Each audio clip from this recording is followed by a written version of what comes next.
المبعوث رحمة للعالمين. اللهم صل على حبيبنا وشفينا ومولانا أبي القاسم المصطفى محمد. اللهم صل على محمد وآل محمد.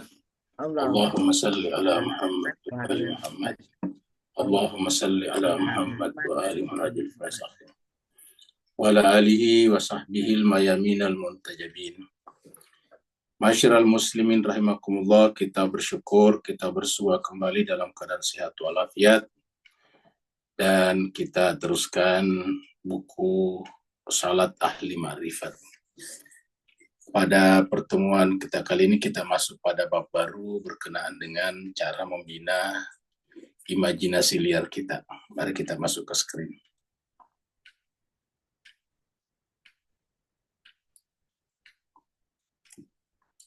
Jadi ini adalah bab yang ke-11.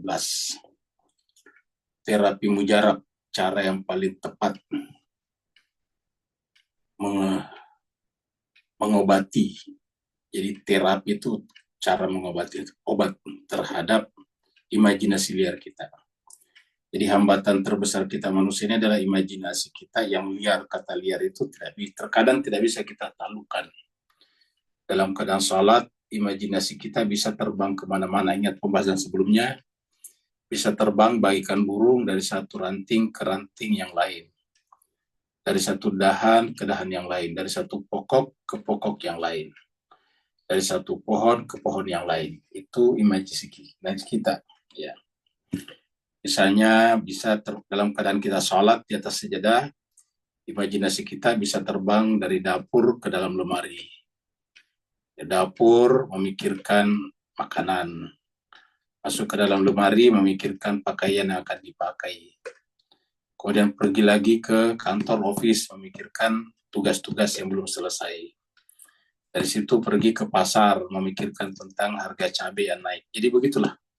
Jadi imajinasi kita itu bisa kemana-mana, walaupun kita secara fisik, secara tubuh ada di atas sajadah, ada di masjid, ada di musola, ada di surau. Jadi kita fisiknya ada di atas sajadah, sedang menghadap ke kiblat, sedang salat, tetapi imajinasi kita bisa terbang kemana-mana. Nah, ini yang kita sebut dengan imajinasi liar. Dan saya kira sepakat dengan penulis buku ini bahwa ini memang adalah salah satu hambatan terbesar kita, sehingga tidak bisa menjadi khusyuk atau konsentrasi atau fokus 100%. Ya, bahkan ketika kita sendiri tengah malam terkadang rasa takut juga muncul. Ketika rasa takut muncul itu ada imajinasi kita. Kita berharap atau kita berimajinasi tiba-tiba dari belakang kita ada yang colek kita, kalau gitu. Atau tiba-tiba dari atas jendela ada kepala yang muncul. Ya. Kepalanya keluar gigi taring, lidahnya keluar. Nah, begitu. Jadi itu imajinasi liar semua. Bisa seperti itu kalau kita misalnya salat tengah malam.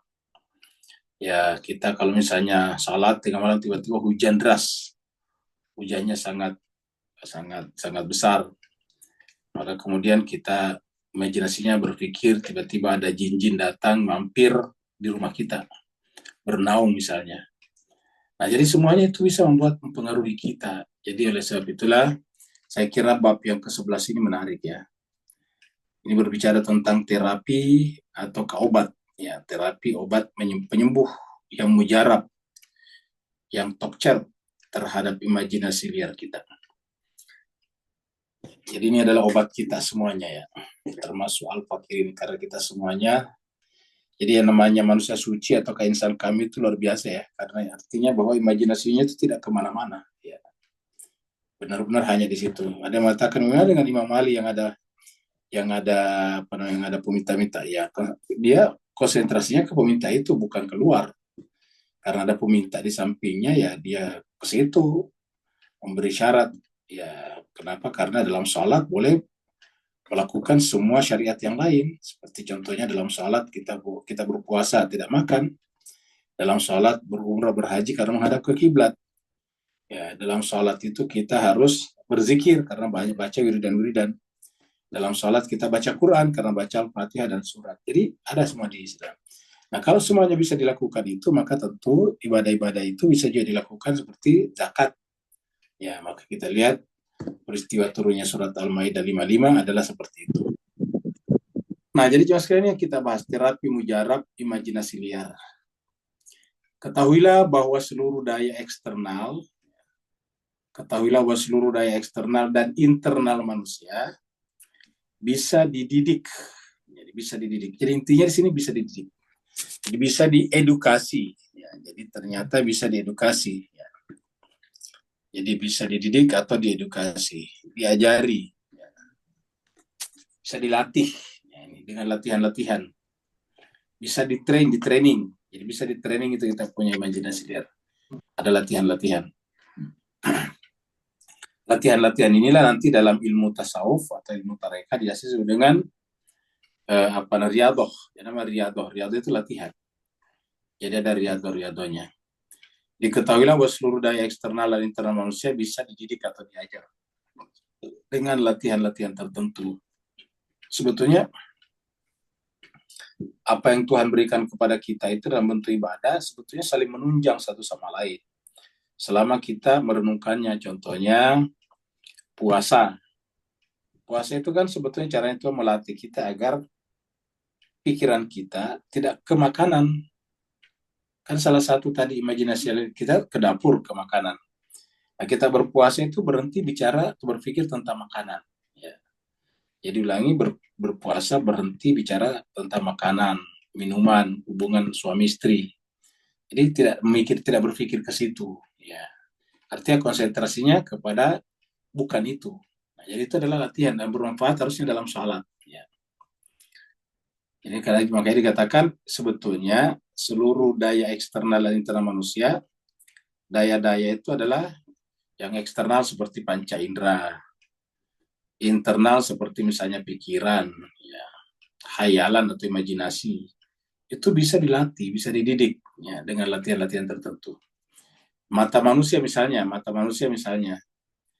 pada mulanya tidak akan mampu dalam waktu yang lama untuk menatap satu titik. Jadi banyak orang yang kalau matanya itu tidak bisa fokus pada satu titik. Ya, ada orang yang sangat liar matanya, tapi sebetulnya bisa dilatih. Jadi mata manusia misalnya pada mulanya tidak akan mampu dalam waktu yang lama untuk menatap satu titik tertentu. Ya. Atau tidak mampu melihat cahaya yang sangat terang, seperti cahaya matahari tanpa berkedip. Ya. Jadi begitu melihat yang terang pasti berkedip, karena berkedip artinya menghentikan pancaran iluminasi cahaya tersebut. Ya. Namun bila ia dilatih, jadi dia dilatih, seperti yang dilakukan oleh sebagian pelaku latihan fisik, contohnya pemain karate, pemain kungfu misalnya, itu kan dilatih untuk tidak berkedip, atau pemain tinju. Biasa kita lihat tuh pemain tinju kalau berhadapan-hadapan sebelum dia bermain di atas ring, itu dia menatap, tidak berkedip. Nah, karena kalau dia berkedip, dianggap berarti ada rasa tidak kuat menatap pasangannya, musuhnya. Tidak kuat menatap musuhnya berarti dianggap sudah kalah mental dari awal. Nah, seperti itu. Jadi itu bisa dilatih secara fisik. Ya. Jadi bisa dilakukan dan dilatih itu secara baik. Ya. Sebagian pelaku latihan fisik yang sia-sia, maka ia akan mampu melihat matahari. Ya. Jadi kalau kita latih diri kita untuk melakukan itu, maka pada akhirnya nanti bisa melihat matahari.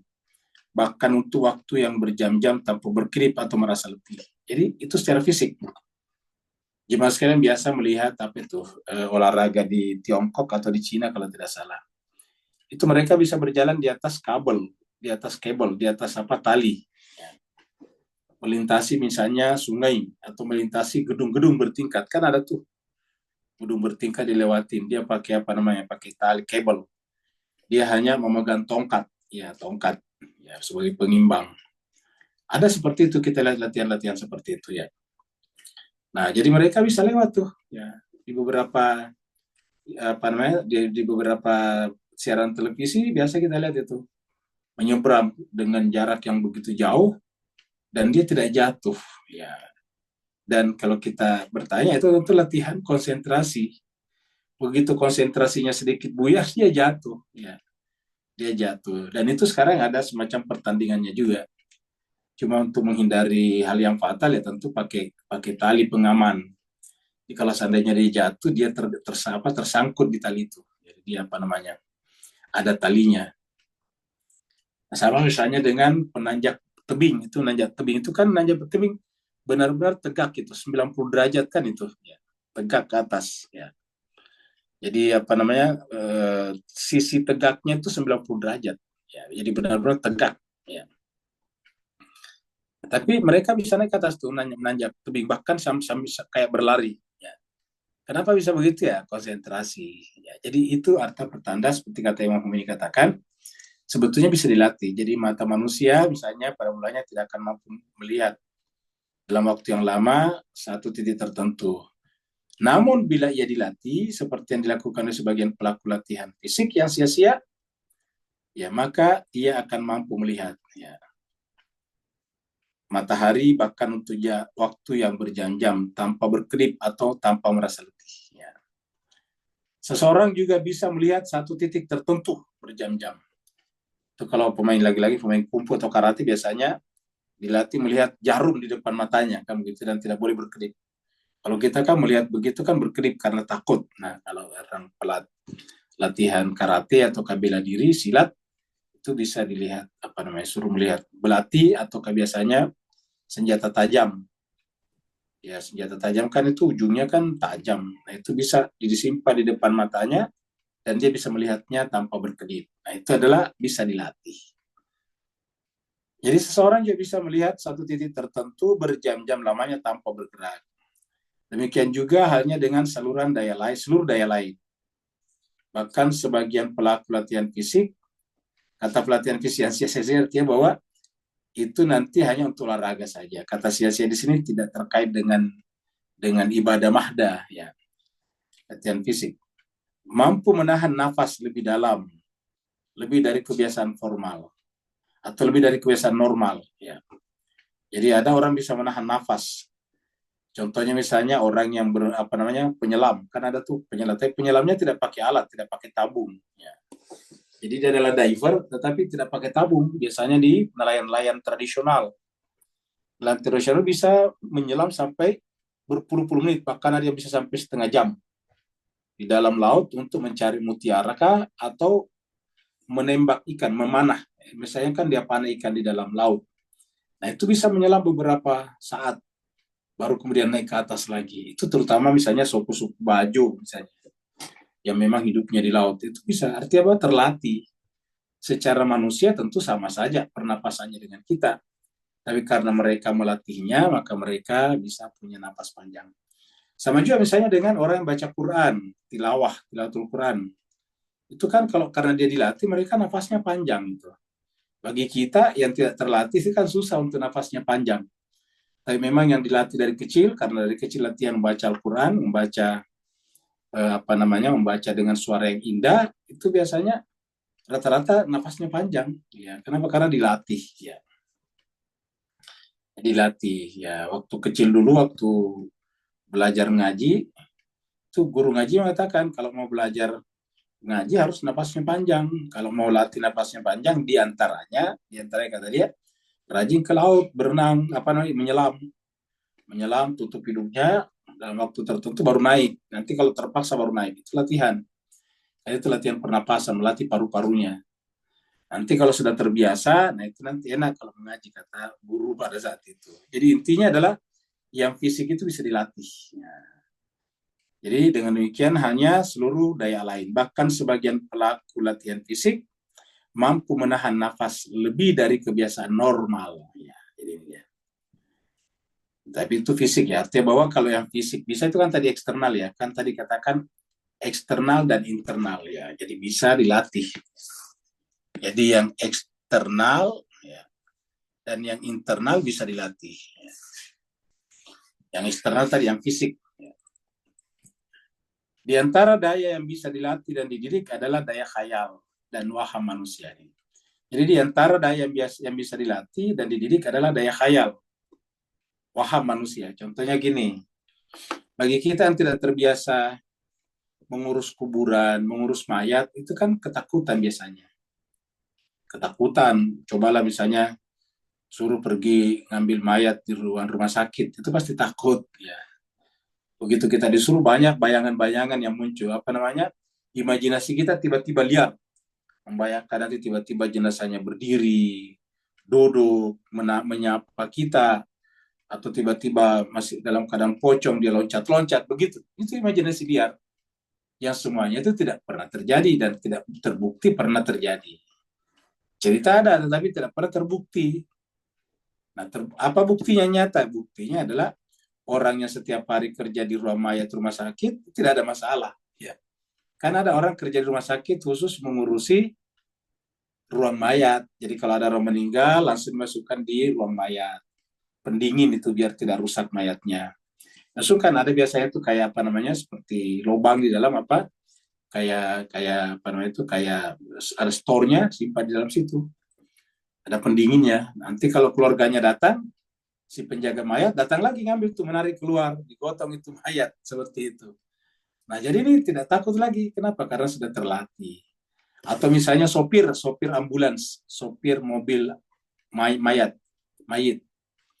Nah, awalnya mungkin berat juga menjadi sopir mayat ke daerah-daerah.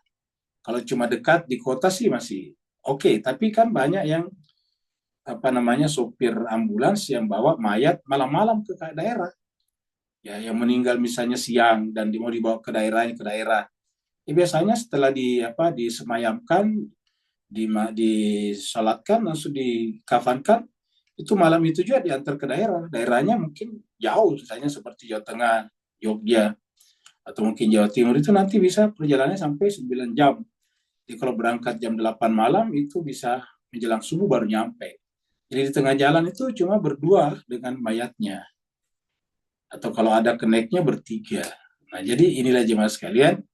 Tapi karena sudah sering terlatih dan ternyata terbukti tidak ada apa-apa, ya biasa saja. Nah, itu artinya bisa dilatih. Ya. Jadi semuanya bisa dilatih seperti itu. Nah, begitu juga dengan misalnya penggali kuburan di kuburan. Ya. Penggali kuburan. Tadinya awalnya mungkin juga ketakutan. Karena itu pekerjaannya setiap hari, ya setiap hari bergelut di kuburan, tidak takut. Kalau kita lewat kuburan saja kan bulu roma kita berdiri. Ya. Begitu juga misalnya dengan dokter forensik, dokter yang mengotopsi jenazah kalau ada kasus, ada case. Misalnya ada orang meninggal yang tidak wajar, untuk membuktikan bagaimana meninggalnya, apakah karena kekerasan, benda tumpul atau benda tajam, dan sebagainya, itu biasanya diotopsi. Jadi mayatnya dimasukkan di kamar, lalu kemudian di black, diperiksa satu persatu untuk melihat apa yang terjadi dengan tubuhnya, karena nanti akan ada jejak-jejak kejahatan di sana atau kekerasan di sana. Bahkan ada biasanya mayat atau jenazah yang sudah dikubur berhari-hari, bahkan berminggu-minggu, bahkan berbulan. Lalu kemudian karena ada case, ada kasus, lalu kemudian diangkat kembali, dibongkar. Kalau istilah kedokterannya diekshumasi, diangkat kembali, kuburannya diangkat. Nanti setelah diangkat di mana? Ya bisa dibawa ke rumah sakit, di laboratorium, bisa juga di situ. Tetapi dokternya itu bisa mengerjakan dan tidak ada masalah. Setelah itu mayatnya tidak pernah ngejar-ngejar mereka, tidak pernah. Kalau kita kan berpikir nanti mayatnya ikut-ikutin kita sampai di rumah. Kita tidur masih dia datang dalam bayangan-bayangan kita. Nah, semuanya itu sebetulnya adalah imajinasi liar. Nah, kita sampaikan imajinasi liar seperti ini juga bahkan bisa menyebabkan kita tertipu. Kita tertipu. Karena begitu penipu menimbulkan imajinasi kita liar, maka kemudian pada saat itu kelemahan kita muncul. Misalnya dia katakan, ini saya punya keahlian untuk menggandakan uang. Dan dia tunjukkan, tiba-tiba uangnya menjadi banyak. Ya, kita percaya, nah, itu imajinasi liar namanya. Membayangkan kalau kita kasih uang 1 juta menjadi misalnya 10 juta. Kita kasih 10 juta berarti 100 juta. Wah, kan semakin tergiur, nah, imajinasi liar. Akhirnya kemudian kita kehilangan rasionalitas. Ya, akhirnya kita menyerahkan uang 100 juta, karena kalau 100 juta 10 kali lipat, lumayan 1 miliar. Di mana kita mau dapat itu? Nah, jadi inilah jemaah sekalian. Itu adalah hal seperti ini yang menyebabkan banyak orang tertipu. Jadi dengan menghidupkan imajinasi liarnya. Ya, ini banyak sekali terjadi. Nah, jadi jemaah sekalian berbahagia, rata-rata orang tertipu karena imajinasi liar. Baru saya baca berita 2 hari yang lalu atau 1 hari yang lalu, ada 8 orang tertipu lagi, uang, motor hilang. Ada orang mengaku ustadz, berpakaian seperti ustadz, tetapi kemudian mengaku bisa menghilangkan, mengangkat penyakit orang. Saya dia pura-pura apa namanya dijampi-jampi, terus kemudian tiba-tiba dari perutnya keluar jarum, ya seperti itu. Nah, setelah banyak orang tertipu melapor, akhirnya ditangkap polisi. Ditanya kenapa bisa begitu? Ternyata jarum itu punya keahlian dia simpan di mulutnya. Berjampi-jampi gimana cara tiba-tiba tanpa si orang tiba-tiba keluar dari tangannya, diambil dari apa, pura-pura diambil dari perutnya orang itu, seperti itu. Orang itu kaget, imajinasinya muncul loh. Akhirnya kemudian terbawa, apa namanya terliarkan imajinasinya. Akhirnya kemudian kehilangan rasionalitasnya, dia menyerahkan uangnya, seperti itu. Jadi inilah jemaah sekalian yang sering terjadi. Jadi makanya imajinasi ini dilatih perlu sekali, bukan hanya untuk salat, tapi dalam segala hal. Ya. Jadi kita ulangi lagi, di antara daya yang bisa dilatih dan dididik adalah daya khayal dan waham manusia. Sebelum terlatih, ini kalau daya khayal kan berarti internal tadi, bukan eksternal. Ya, kalau mata tadi, telinga itu adalah internal, apa eksternal. Contohnya kita yang tidak biasa berbahasa tertentu, kita misalnya Indonesia tidak terbiasa berbahasa Inggris, atau orang berbahasa Inggris tidak terbiasa bahasa Perancis. Kita mendengarkan orang itu kan harus konsentrasi, ya, harus konsentrasi untuk satu mengkombinasikan antara apa yang kita dengar dan apa yang kita kelihatan dari mulutnya supaya ketahuan antara ucapan mulutnya dengan suaranya. Kalau kita tahu ini dia mengatakan ini. Nah, jadi itu artinya konsentrasi juga. Tapi itu adalah eksternal. Nah, Imam Bukhari mengatakan bahwa juga kita punya daya khayal, daya internal, ya, menjadi waham misalnya. Sebelum terlatih, daya ini menyerupai burung liar yang tadi kita bicarakan, yang terbang dan bergerak-gerak tanpa tujuan dari suatu dahan ke dahan yang lain. Sedemikian liarnya burung ini sehingga bila seseorang mengamatinya sejenak saja, ia akan melihatnya berpindah-pindah dengan gesit. Nah, jadi kalau kita lihat itu berpindah-pindah dengan gesit. Jadi kita lihat di sini, ya. Jadi apa namanya daya khayal, ya. Itu bisa seperti menyerupai burung ini, ya. Burung liar yang bisa terbang dan bergerak-gerak, gesit, ya, gesit agresif. Ini adalah gesit, ya. Jadi dia kelihatannya berpindah-pindah dengan gesit, dengan gesit. Ya. Oleh adanya rangsangan yang sangat kecil, misalnya kita dekat, dia langsung loncat. Ya. Atau hubungan dengan sesuatu yang tidak terkait dengan yang sedang ada dalam pikiran kita. Ya. Karena itulah, mengapa tidak sedikit ahli yang berasumsi bahwa pemeliharaan dan penjinakan imajinasi liar ini hampir-hampir mustahil. Jadi ada yang berkata begitu. Ya. Ada yang berkata bahwa menjinakkan imajinasi liar itu mustahil, hampir-hampir mustahil. Tapi kalau kita katakan hampir-hampir mustahil kan berarti mayoritas orang tidak bisa melakukannya. Kalau mayoritas tidak melakukannya, buat apa? Nah, sebetulnya seperti mana juga fisik, semua orang bisa jadi penyanyi kalau dilatih dari kecil, latih vokal namanya, latihan vokal. Semua orang bisa apa namanya? Semua orang bisa main sepak bola kalau dilatih dari kecil. Semua orang bisa main karate kalau dilatih dari kecil. Seperti itu. Jadi semuanya bisa kita kalau dilatih dari awal. Ya. Ya tinggal latihan seperti contohnya misalnya apa namanya memandu mobil, menyetiri mobil. Itu kan rata-rata kita tadinya tidak bisa. Ya, tapi karena dilatih itu kan kalau memandu mobil itu kan butuh konsentrasi dan butuh juga butuh kegesitan juga, butuh keterampilan, terampil untuk apa? Mengkombinasikan antara kaki kanan dan kaki kiri, antara gas di satu pihak dengan rem di pihak yang lain. Karena ini kan tidak bisa ketemu ini. Kalau kita nginjak gas, ya remnya dilepaskan. Kalau kita nginjak rem, ya gasnya dilepaskan seperti itu. Dan repot lagi kalau ternyata salah injak, pengen minjak rem tapi gas. Itu kan sering terjadi kalau orang belum terlatih.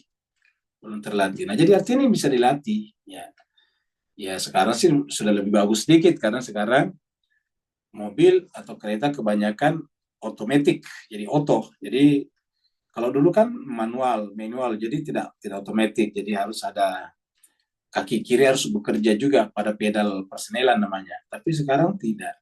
Tapi dulu seperti itu, jadi lebih berat. Nah, tetapi bisa orang nyopi, rata-rata orang bagaimanapun, sesederhana apapun bisa memandu mobil. Yang penting dilatih. Karena itu hanya latihan konsentrasi saja, latihan fokus ke depan dan ke belakang kalau parkir, kalau mundur. Ya. Jadi itu adalah contohnya, tapi itu adalah luar, apa eksternal. Ya, itu adalah. Tapi ini adalah ada hubungan pikiran kalau mau memandu mobil tadinya. Ya. Karena itulah mengapa tidak sedikit ahli yang berasumsi bahwa pemeliharaan dan penjinakan imajinasi liar ini hampir-hampir mustahil. Namun sebenarnya keadaannya tidaklah seperti itu. Ini kata Imam Khomeini. Jadi ini kata Imam Khomeini. Jadi itu kata sebagian orang ya. Yang Imam Khomeini katakan sebenarnya tidak begitu. Ya, sebenarnya keadaannya tidaklah seperti itu. Ya, imajinasi seperti ini bisa dijinakkan. Jadi ini kata-katanya bagus. Imajinasi bisa dijinakkan dengan cara latihan. Ya. Jadi imajinasi seperti ini bisa dijinakkan dengan cara latihan. Contohnya saya konon kabarnya orang apa namanya, kalau orang apa itu namanya itu olahraga panah, archery itu. Kalau kita olahraga panah, panahan, itu benar-benar konsentrasi. Karena kalau panah kan pada jarak yang cukup jauh, nanti panahnya harus pas kena fokusnya yang hitam di tengah-tengah itu. Kalau itu yang kena itu poinnya tinggi sekali. Ya, jadi poin apa namanya nilainya tinggi sekali. Kalau kena yang di tengah-tengah itu yang hitam, yang fokus utamanya itu nilainya tinggi sekali. Itu kalau latihan memanah. Ya. Nah, jadi artinya apa? Fokus. Karena begitu bergerak sedikit saja tangannya, sedikit saja. Tiba-tiba kehilangan konsentrasi fokus ya bisa tidak kena sasaran. Nah, jadi Nabi mengatakan di antara olahraga yang bagus adalah belajar memanah, belajar berenang, belajar berkuda. Karena ini butuh konsentrasi. Dan didikan yang memadai apa nih didikan maksudnya didikan ya didikan bukan hanya satu ya. Jadi sebenarnya keadaannya tidaklah seperti itu. Imajinasi seperti ini bisa dijinakkan dengan cara latihan dan didikan ya. Jadi didikan yang memadai sampai akhirnya ia akan berada di bawah genggaman kita sepenuhnya dan tidak bergerak melainkan atas izin kita. Dan nanti pada akhirnya dia berada pada genggaman kita. Jadi didikan yang memadai sampai akhirnya ia akan berada di bawah genggaman kita sepenuhnya dan tidak bergerak melainkan atas izin kita. Ia dapat kita kendalikan berjam-jam lamanya pada satu titik yang kita kehendaki. Jadi bisa. Ya, jadi bisa. Ya. Ia dapat kita kendalikan berjam-jam lamanya pada satu titik yang kita kehendaki. Seperti tadi kalau kita memandu mobil itu kan berjam-jam biasa di jalan. Itu konsentrasi. Kalau konsentrasi hilang sedikit berbahaya dan bahkan kita tidak tahu posisi kita di mana nih, apalagi kalau di jalan highway, jalan tol. Ya. Tidak ada tanda-tanda, kita biasa bingung kalau tidak konsentrasi. Jadi memandu mobil atau menyetiri mobil itu termasuk salah satu contoh kita bisa konsentrasi berjam-jam. Karena begitu kita tidak konsentrasi berbahaya. Nah, jadi kita bisa mengendarai mobil berjam-jam. Kecelakaan biasa terjadi kalau tiba-tiba sopirnya sedang ada masalah dengan keluarganya kah, atau dengan masyarakatnya, maka kemudian dia tidak terkonsentrasi, maka kemudian bisa menabrak orang. Metode utama untuk menjinakkan imajinasi liar ini adalah dengan melawan segenap kemauannya. Nah, ini dia yang paling menarik. Jadi yang paling menarik, yang paling gampang kata Imam Khomeini adalah melawan. Jadi, metode utama untuk menjinakkan imajinasi liar ini adalah dengan melawan segenap kemauannya. Ya. Jadi metode utama untuk menjinakkan imajinasi liar ini adalah dengan melawan segenap kemauannya. Jadi melawan segenap kemauannya. Ya. Ketika seseorang akan melakukan sholat misalnya, hendak bersiap-siap dan bertekad untuk menjaga dan mengendalikan imajinasinya sepenuhnya sepanjang salatnya. Apabila tiba-tiba ia ingin terbang maksudnya imajinasinya, walau sejenak saja, segera tangkap dan kembalikan dia ke tempatnya semula. Nah, ini kata-kata ini bagus. Jadi sekalian, jadi benar-benar kita kayak apa namanya, kayak melihara burung.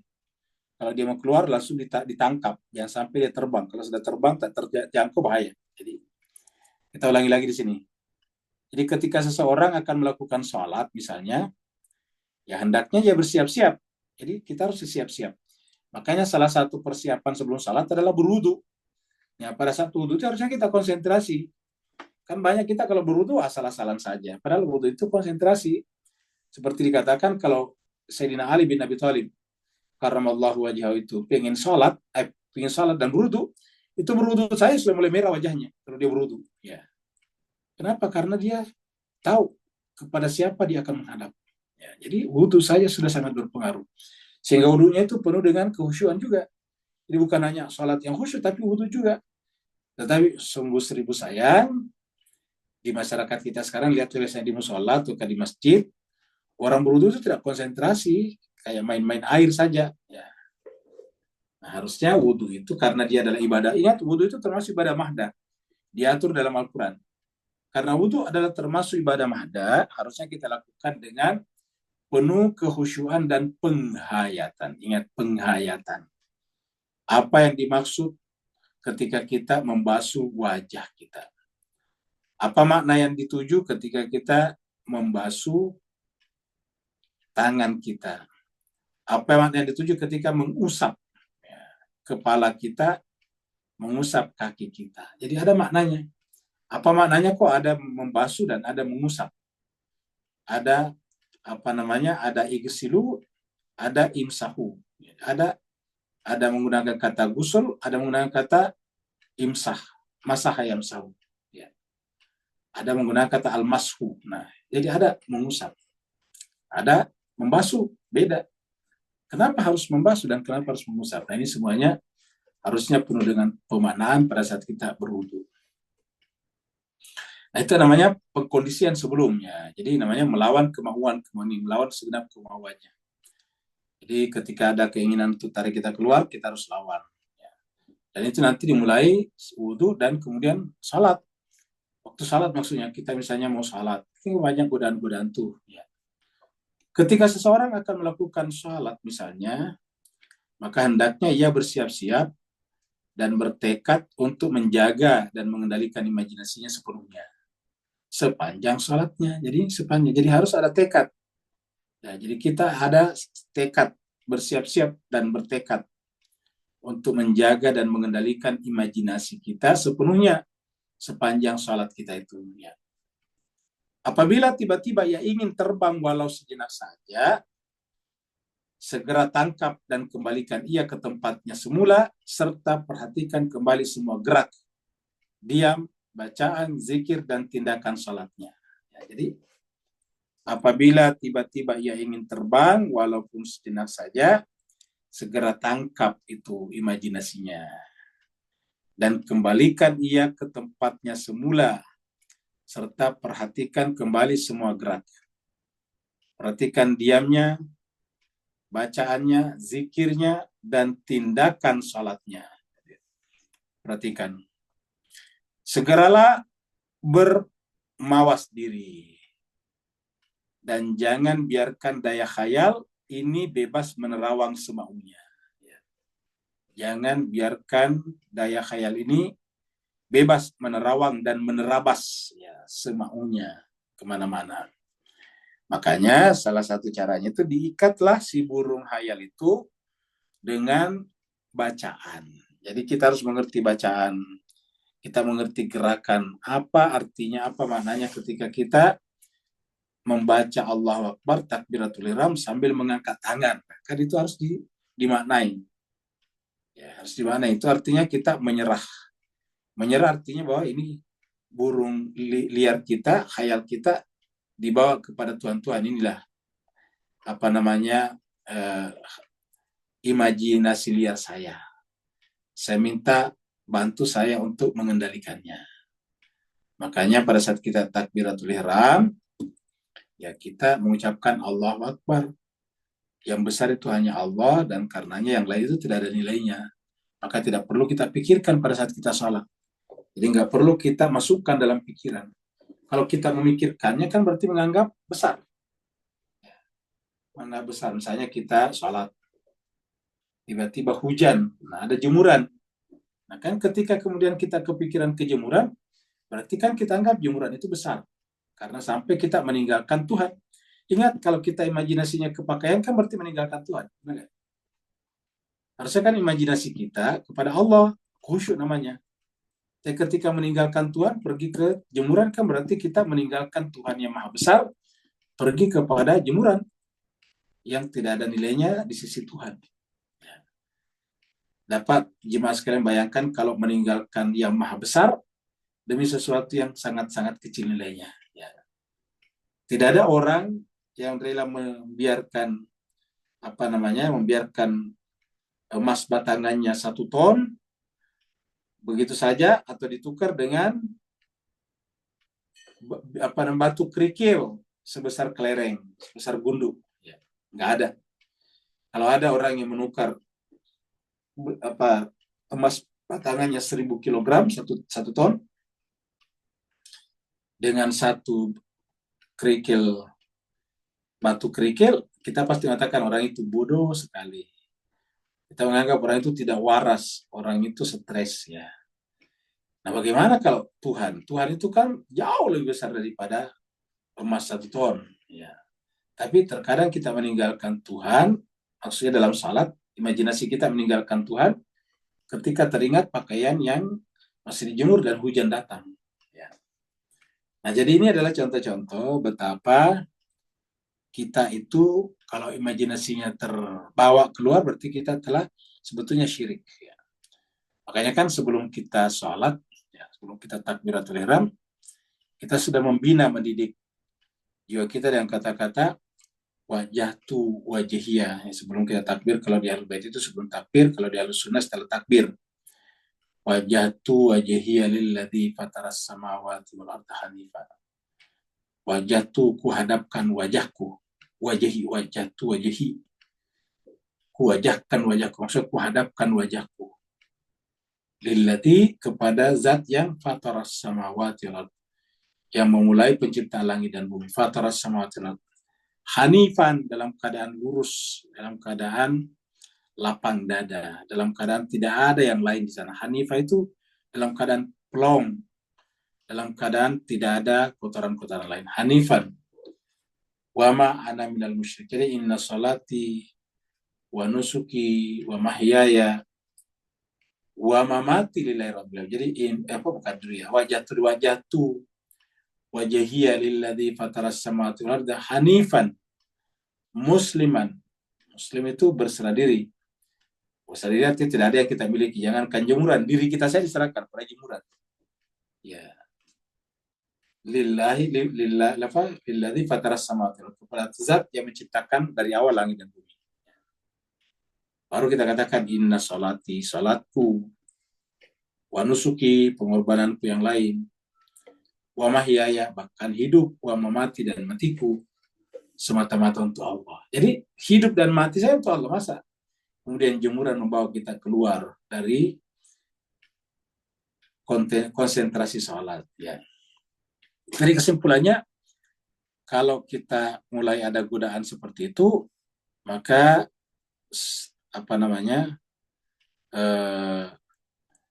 saran Imam Khomeini ini adalah segeralah bermawas diri.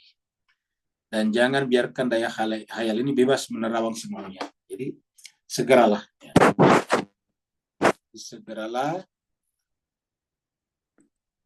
Segeralah bermawas diri dan jangan biarkan daya khayal ini bebas menerawang semuanya. Jangan biarkan. Jadi maka ketika kita sudah mulai sholat, maka harus bertekad mengendalikan imajinasi tersebut sepanjang. Kalau tiba-tiba yang ingin terbang walaupun sejenak saja, segera tangkap kata yang tadi. Dan kembalikan lagi ke tempatnya, ke sangkarnya semula, serta perhatikan kembali semua gerak. Jadi kita perhatikan semua gerak, artinya kita khusyuk. Yang kita perhatikan gerakan kita, diam kita, bacaan, zikir, dan tindakan sholat lainnya. Ya. Jadi harusnya yang kita pikirkan itu yang namanya khusyuk itu bukan berarti kita hilang. Tetapi kita kembali kepada bacaan kita. Misalnya kita membaca Al-Fatihah. Ya, apa itu Bismillahirrahmanirrahim? Apa itu Ar-Rahmanirrahim? Itu Alhamdulillahirrahmanirrahim, dan seterusnya. Kita baca surat. Makanya kalau bisa itu kita udah baca surat yang gampang, jangan yang susah. Kan banyak orang suka baca surat yang susah-susah. Dia sendiri tidak ngerti. Ya, apalagi diambil sepotong-sepotong saja, tidak lengkap maknanya secara keseluruhan. Ya, maka Al-Quran mengatakan kalau salat bacalah Al-Quran yang mudah. Kata mudah itu gampang kita ngerti dan tidak terus susah. Itu ada di Quran. Ya. Kita lihat di sini. Surat 73. Ya. Ayatnya 20. Ya. Jadi Allah mengatakan bacalah yang mudah. Ya. Fakra'u ma tayassara minal Quran. Jadi kalau salat ini kan salat di atas ini. Salat malam. Jadi pada saat salat fakra'u bacalah, ini kata kerja perintahnya kepada kita ini. Fakra itu bentuk jamak ya.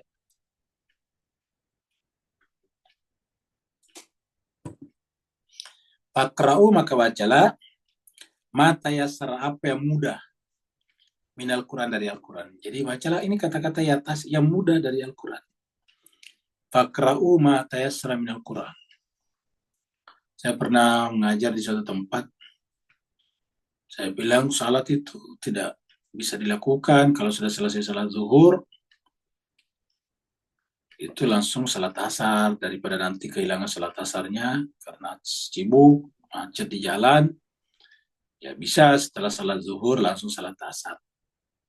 Sudah protes, wah kalau begitu enak banget Pak Ustaz. Saya bilang memang agama menginginkan kita enak. Nah contoh ini juga baca Quran aja suruh yang mudah yang enak. Fatayasra minal Quran. Fakra'u ma tayassara minal Quran.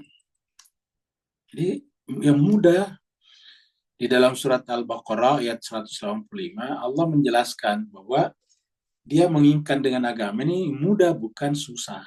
Ya. Dalam surat Al-Baqarah itu 185 dikatakan yuridullahu bikumul yusra wala yuridu bikumul usra. Jadi yang Allah inginkan itu adalah al-yusr. Ya, jadi kita lihat sini. Yang Allah inginkan itu adalah al-yusr, bukan yang usr. Ya.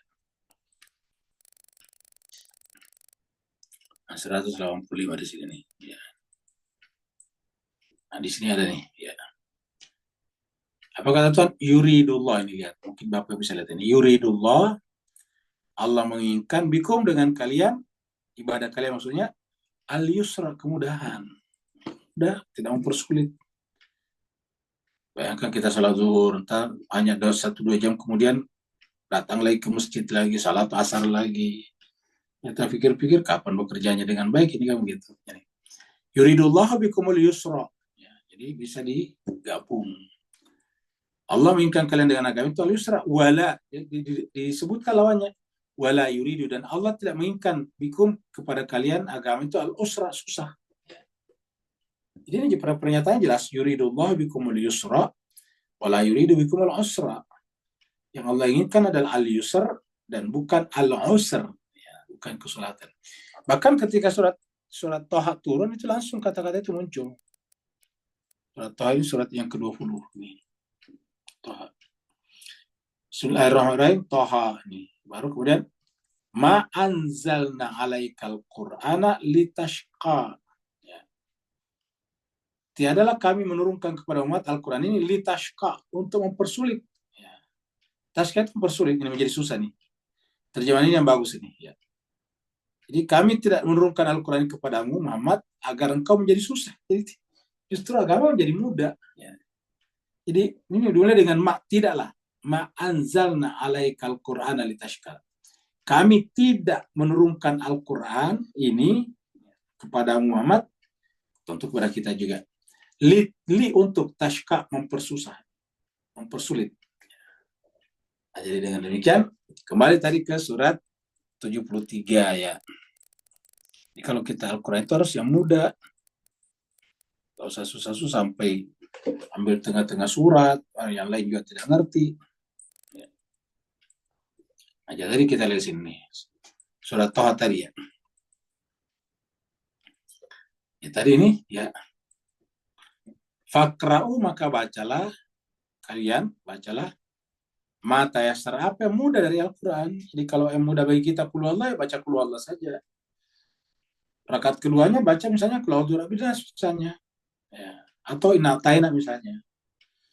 Ya, jadi kita cari yang mudah, karena kalau itu pendek, gampang kita ngerti.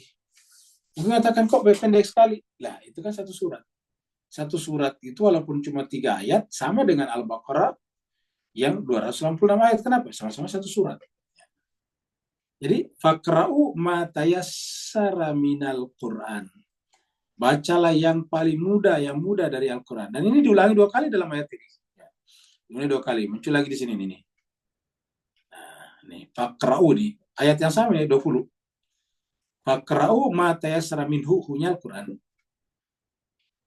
Fakra'u maka bacalah kalian, ma apa-apa, maksudnya surat apa, mayatayassar yang paling mudah minhu daripada Al-Quran itu. Kalau salat, aqimus salat di sini.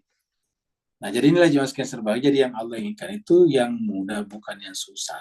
Ya, jadi dengan demikian clear bahwa kita jangan sampai, contohnya gini nih, Bapak Ibu sekalian, kalau saya misalnya memimpin sholat ya, katakanlah sholat isya atau sholat subuh, karena saya ini banyak hafalan Qur'annya, saya membaca Al-Quran yang panjang, katakanlah surat Ar-Rahman sampai akhir.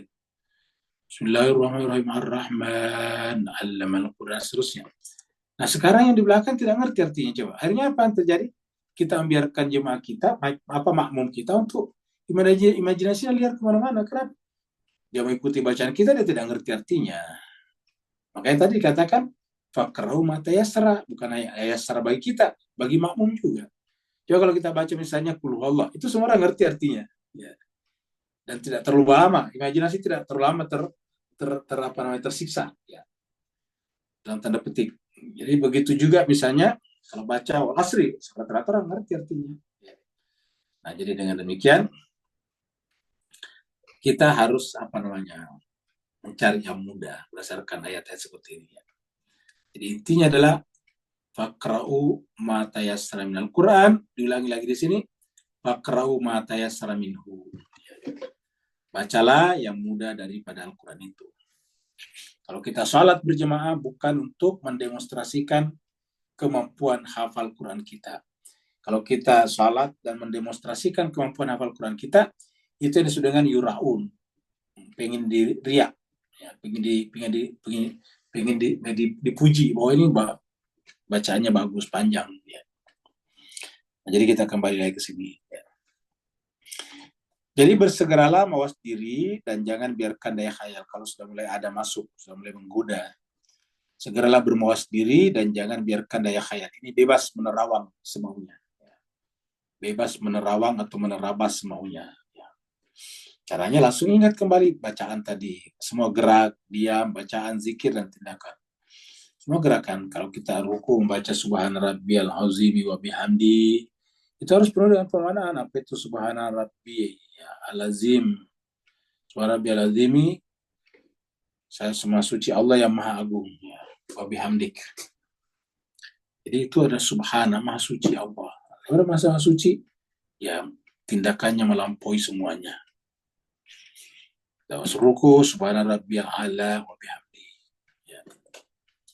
Hal ini pada mulanya tampak sulit. Pada mulanya tampak sulit, kata Imam Khomeini. Namun dengan sedikit latihan yang sungguh-sungguh dalam batas waktu tertentu, maka daya khayal ini pasti akan menjadi jinak. Jadi dibutuhkan latihan. Ya. Jadi memang pada mulanya susah. Kita di sini memang pada mulanya susah ini. Namun dengan sedikit latihan yang sungguh-sungguh dalam batas waktu tertentu, maka daya khayal ini pasti akan menjadi jinak dan terlatih untuk patuh. Jangan berharap di saat-saat awal latihan Anda akan dapat mengendalikan imajinasi sepenuhnya sepanjang salat. Jadi jangan kita terlalu berharap banyak. Ya, jangan overestimate. Ya, kita kalau awal ya wajar lah. Jadi dibutuhkan waktu untuk latihan. Ini Bang Moni sudah mengatakan jangan berharap di saat awal latihan Anda atau kamu akan dapat mengendalikan imajinasi sepenuhnya sepanjang salat. Jangan berharap. Ya, hal ini merupakan hal yang tidak mungkin dan mustahil bisa dilakukan. Mereka yang mengatakan bahwa menguasai daya ini mustahil adanya, mungkin bermaksud untuk menguasainya secara total pada tahap awal latihan. Jadi kalau dia ingin menguasai tahap awal ya mustahil. Tapi kalau kita mau latihan terus-menerus, sabar, ya pada akhirnya bisa. Ingat cuma sekalian kata orang, kata pepatah, air itu lembek, lembut, ya tidak mungkin kelihatannya melobangi batu, ya tidak mungkin. Jangankan batu melobangi kulit kita saja tidak, kulit kita kan lembek ya. Ditimpa penanya air hujan tidak berbekas, tidak sakit, apalagi melobangi batu. Tapi kata pepatah, air yang menetes terus-menerus lama kelamaan akan melubangi batu. Jadi yang penting apa? Berketerusan, istiqomah, konsisten. Ya, jadi selama dia konsisten, istiqomah, berketerusan, istimror, maka lama kelamaan batu ternyata bisa lubang. Banyak contohnya di hutan-hutan. Jadi airnya menetes terus-menerus sepanjang masa berpuluh tahun, akhirnya batunya bisa berlubang. Jemaah sekalian, kalau kita pergi ke hilir sungai yang ke laut itu, yang sungai yang berakhir di lautan, itu pasti di ujungnya sana, di hilirnya sana, kita menemukan batu-batuan yang bulat-bulat, ya, yang bulat, tidak runcing lagi. Bulat-bulat itu, tidak runcing. Nah, aslinya itu, kata para peneliti, batu itu waktu di hulu, di awal sana itu runcing-runcing. Karena itu adalah pecahan-pecahan dari batu gunung. Ya, kemudian runcing-runcing tadi itu banyak tajam-tajamnya. Tetapi karena menggelinding terus-menerus dari hulu sampai berpuluh-puluh kilometer, ada yang bahkan beratus kilometer, begitu sampai di samudra sana sudah licin, sudah tumpul, sudah tidak tajam lagi. Artinya karena dia istiqamah menggelinding terus menurut saya menggelinding, tidak perlu sengaja diasah, tidak perlu sengaja diamplas, diperhalus. Dia menggelinding saya terus menerus dalam sungai itu selama bertahun-tahun, lama kelamaan di ujung tiba-tiba jadi licin, jadi mulus, ya tidak tajam lagi. Nah itu kenapa? Karena istiqomah. Nah jiwa kita seperti itu juga kata Imam Khomeini ini di sini. Ya. Jadi kalau kita berharap di awal-awal tiba-tiba mau jadi imajinasi yang terkendali sepenuhnya, itu memang berat. Boleh dikata ini adalah tidak mungkin dan mustahil bisa dilakukan. Jadi kita sampaikan itu agak susah. Ya. Hal ini merupakan hal yang tidak mungkin dan mustahil bisa dilakukan. Dengan catatan itu di awal. Ya. Di saat-saat awal. Ya. Ya, kalau kita saat-saat awal latihan, ya jangan berharap banyak. Mereka mengatakan bahwa menguasai daya sahayal ini, mustahil adanya, mungkin bermaksud untuk menguasainya secara total pada tahap awal, jadi langsung. Satu kali belajar masuk SD, sekolah dasar, sekolah dasar, sekolah tingkat awal, tiba-tiba menguasai semuanya, sampai ke pelajaran university, ya tidak mungkin, tidak bisa lah.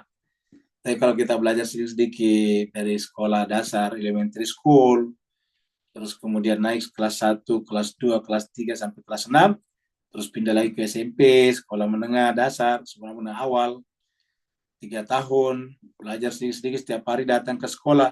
Lama-kelamaan sampai university kita kuasai semua pengetahuannya. Nah, kayak gitu-gitu. Kenapa? Butuh waktu. Di sinilah dibutuhkannya kesabaran. Ya, jadi dengan demikian, padahal tentu saja semua latihan ini harus dilakukan secara bertahap.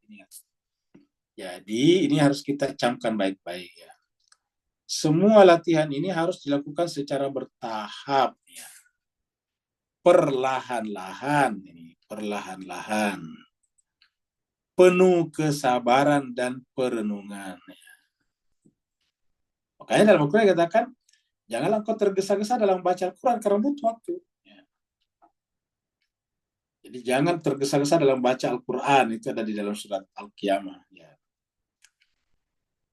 La tajil litakra Al-Quran apa itu?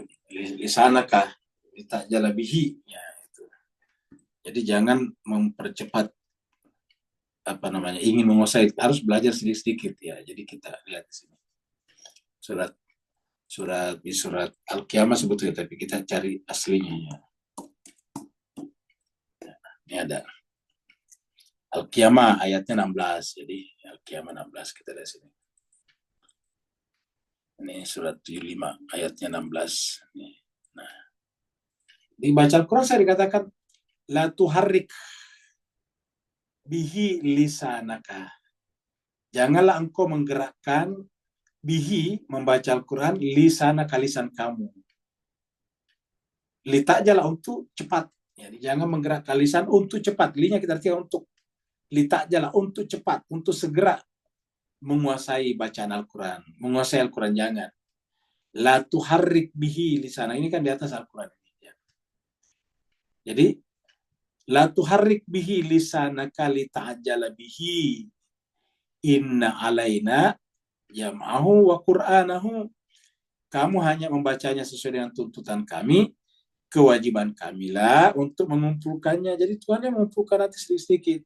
Kita belajar sedikit-sedikit, Tuhan yang alaina jam'ahu. Alaina kewajiban kamilah jam'ahu mengumpulkannya. Wa qur'anahu dan begitu ya bacaannya. Jadi kita tinggal membaca sedikit-sedikit saja. Nah, kalau kita membaca Al-Quran 30 juz atau ke 114 surat, satu minggu kemudian selesai tadabbur, enggak mungkin. Karena Al-Quran sudah mengatakan ini, la tuharrik bihi lisanaka litajala bihi inna alaina jam'ahu wa qur'ana. Ya. Fa iza qara'nahu fattabi qur'ana. Ya. Jadi apabila kamu bacanya, ikutilah bacanya dengan benar, dengan tartil, dengan tertib dan sebagainya.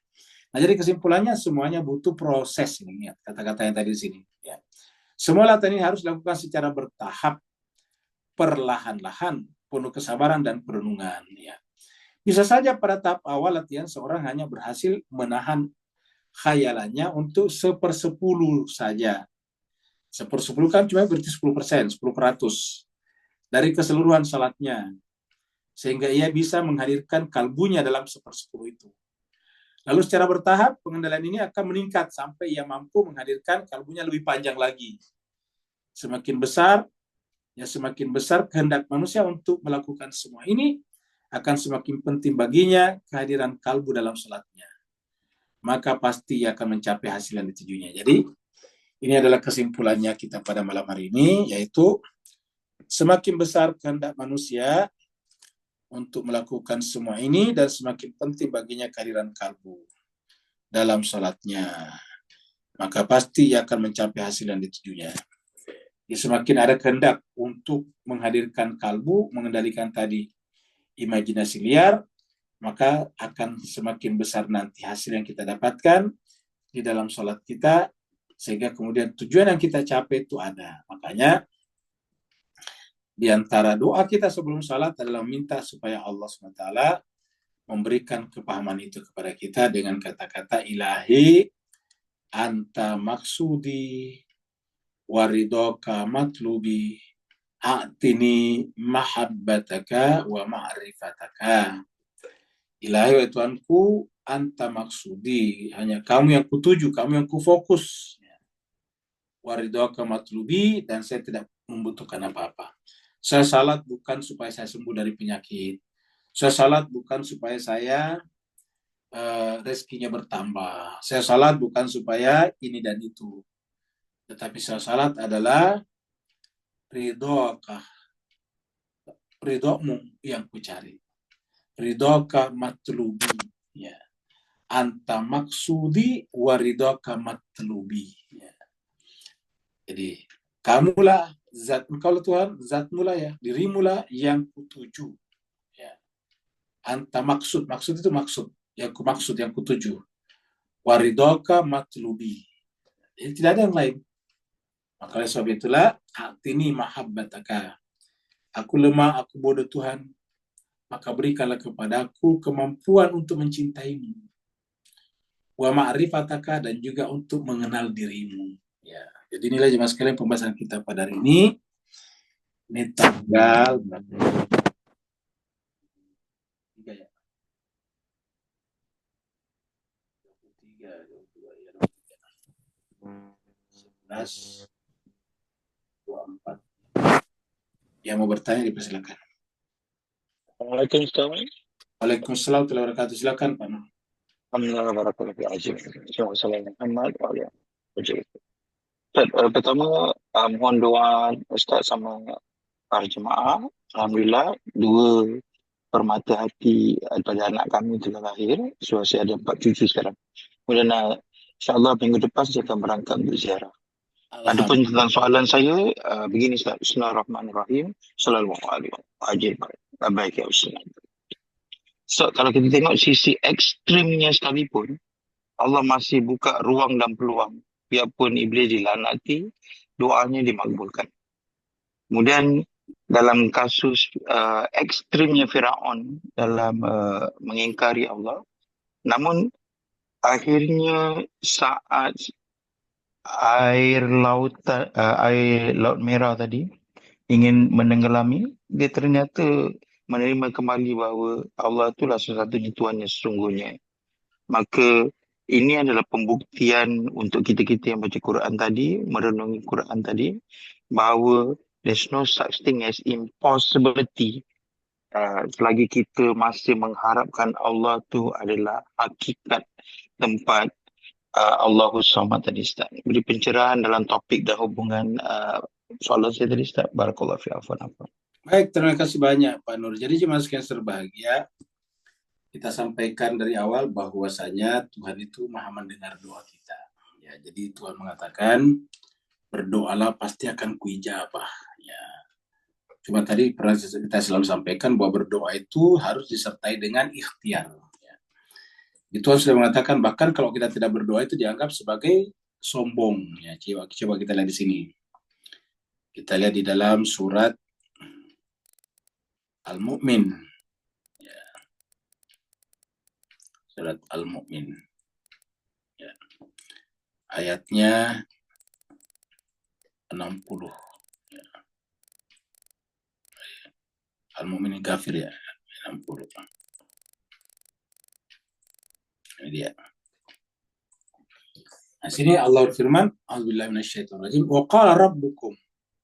Tuhanmu berkata, ud'uni, berdoalah kepadaku. Astajib lakum, aku pasti akan mengijabah doa kalian. Jadi ud'uni astajib lakum. Berdoalah kepadaku, pasti akan kuijabah. Astajib lakum. Innal ladzina yastakbaruna an ibadati, sungguhnya orang-orang yang yastakbaruna. Apa artinya yastakbaruna di sini? Tentu yang tidak berdoa. Karena di sini berdoalah. Tiba-tiba innal ladzina yastakbiruna. Berarti yang tidak mau berdoa berarti masuk kategori istikbar seperti iblis. An ibadati, dalam beribadah kepadaku. Nah, siapa yang selalu berdoa maka akan kemasukkan ke dalam surga. Tapi yang tidak berdoa tadi ini yastakbiruna an ibadati sayadkhuluna jahannama dakhirin. Allah akan masukkan mereka, mereka akan dimasukkan ke dalam neraka jahanam dakhirin, dalam keadaan hina. Nah, jadi ini yang pertama. Jadi kita sudah lihat pasti dijawab oleh Tuhan kalau kita berdoa. Nah, tapi yang kedua harus ada kesungguhan dalam berdoa, di mana kita lihat dalam surat Al-Baqarah. Al-Baqarah. Ayatnya 186.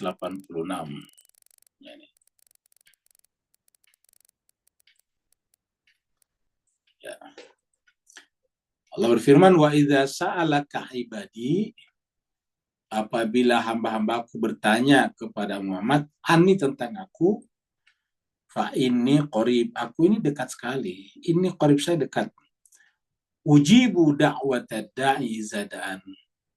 Aku akan mengijabah, mengabulkan dakwah doanya. Ad-da'i, orang yang berdoa. Tapi apa? Iza apabila da'ani benar-benar berdoa kepada aku. Jadi apabila da'ani berdoa kepada aku. Jadi kita artikan aku akan mengijabah doanya orang berdoa apabila berdoa benar-benar berdoa kepada aku. Tetapi kata Tuhan sebelum aku ijabah doanya ini falyastajibuli harus juga terlebih dahulu mengijabah perintah-perintahku, meninggalkan larangan-laranganku itu falyastajibuli. Harus memenuhi juga keinginanku kata Tuhan. Yastajibuli memenuhi juga kehendakku. Nah, yastajibuli itu linknya pada Tuhan ini. Ya. Harus juga memenuhi apa keinginan Tuhan. Nah, itu harus kita penuhi juga. Wal yu'minu bi dan beriman kepadaku. La'allahum yarsyudun. Nah, di antara yastajibuli di sini yang harus kita penuhi adalah ikhtiar. Ya, contohnya di dalam surat An-Nisa ya, ayatnya 30 ya ini 33 42 ya ini. Allah berfirman, wala tatamannaw ma faddalallahu bihi. Kamu tidak boleh iri hati terhadap apa yang Allah telah berikan kepada satu golongan di antara kalian. Ba'dakum ala ba'di. Jadi karunia yang diberikan kepada sebagian kalian atas sebagian yang lain tidak boleh iri hati. La tatamannaw tidak boleh ingin mengambilnya. Tidak bolehkah kita memilikinya? Misalnya kita mau berlian, kita mau apa, mau uang, mau mobil, kereta, boleh juga. Tetapi harus usaha dulu sini ada iktasabu ya nih. Harus berusaha dulu. Lirrijali karena kalau laki-laki yang berusaha nih, maka dia dapat bagian daripada usahanya. Artinya dia akan menghasilkan, mendapatkan apa yang diusahakannya. Lirrijali bagi laki-laki nasibun mendapatkan bagian mimmak tasawu dari usahanya. Walid nisa'i dan bagi perempuan juga nasibun mendapatkan bagian mimmak tasawu dari usahanya juga. Was'alullah maka setelah itu berdoalah kepada Allah. Jadi setelah ini, jadi kita harus dulu iktisab. Iktisab itu artinya berusaha. Ya.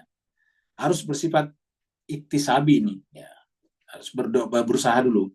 Jadi setelah iktisab, baru kemudian berdoa. Was'alu mintalah kepada Allah min fadli. Karena ini fadli tadi muncul sini. Ini fadl. Jadi fadl yang Allah berikan kepada sebagian di antara kita, tidak boleh kita ambil, harus kita usahakan sendiri. Nah, iktisab. Setelah usaha, barulah kemudian minta kepada Allah. Jadi itu urutan-urutannya. Nah, inilah yang kita sampaikan bahwa itulah wilayah kita. Contohnya saya tadi, contohnya mau makan. Makan itu kan wilayah kita. Tuhan sudah berikan kepada kita mulut, tangan, sawah, ladang, sudah. Kita tinggal berusaha.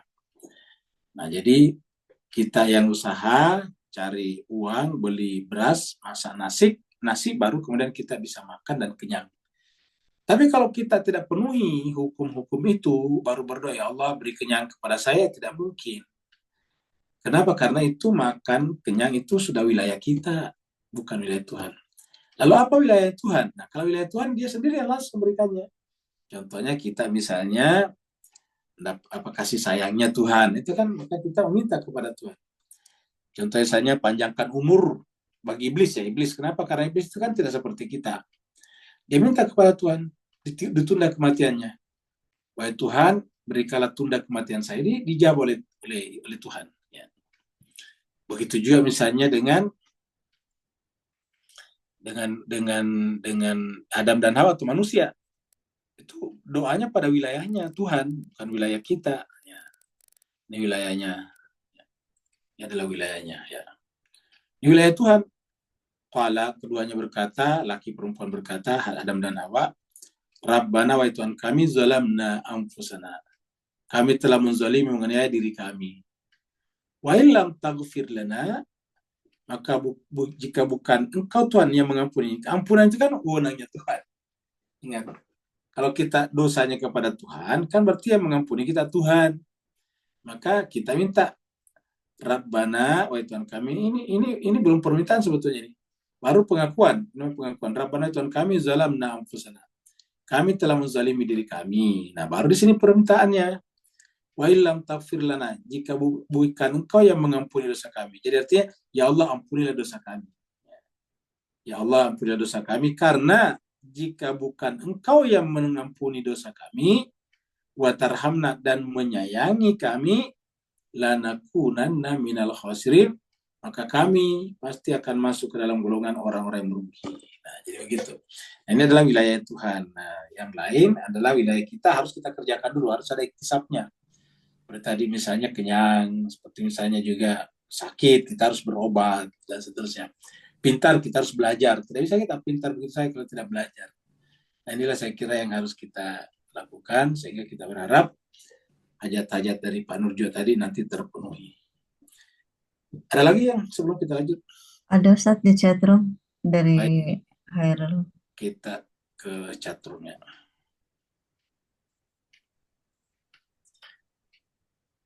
Dari Animeri Simel, ya.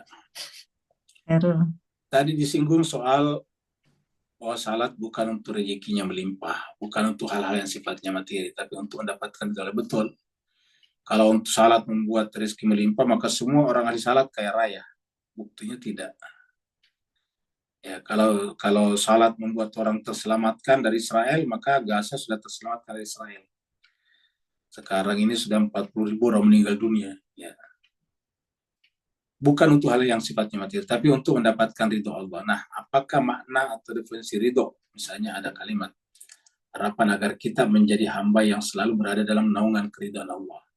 Yaitu agar kita ini selalu menerima apa yang telah diberikan Tuhan kepada kita, setelah kita berusaha secara maksimal. Itu ridho namanya. Kita sudah menjaga kesehatan sebaik-baiknya, kita sakit. Nah, itu ridho dengan itu. Nggak perlu berkeluh kesah. Kita sudah kerja maksimal, banting tulang, keluar subuh, pulang malam. Tapi kita cuma dapat sedikit atau ala kadarnya, kita ridho dengan itu semuanya. Ya. Kita sudah berkata baik-baik, tapi dicaci maki orang, ya kita ridho dengan itu semuanya. Supaya kita tidak ada di sini, kita ridho. Nah, kita harus kata semua kita ini berada dalam naungan ridhonya, supaya kita selalu berada dalam kondisi itu. Karena begitu kita tidak ridho dengan kejadian itu, berkeluh kesah karena sakit, berkeluh kesah karena tidak punya banyak uang, bahkan kemudian bisa kembali tadi, kita sudah baik dicaci maki orang, akhirnya karena kita tidak ridho, akhirnya kembali mencaci maki, ternyata terjadilah perseteruan, bisa terjadi perkelahian, bahkan bisa terjadi saling membunuh satu sama lain. Nah, inilah, coba kalau kita ridho, kan tidak ada masalah. Nah, seperti itu. Jadi kita minta keridhaan Allah Subhanahu wa taala di situ, ya. Kalau di chat GPT makna ridho beda-beda, ya, tergantung database-nya. Kan itu nanti chat GPT kerja keras mencari datanya di mana, dari dari big data. Kan tersedia big data tuh dari server-server yang banyak di seluruh dunia, baik server yang ada di darat ataupun yang ada di awan, ya, cloud. Nanti dicari oleh ChatGPT. Kelebihannya dia kan cepat. Kayak kita juga menghitung. Sebetulnya apa yang dilakukan kalkulator kita bisa juga, cuma dia cepat.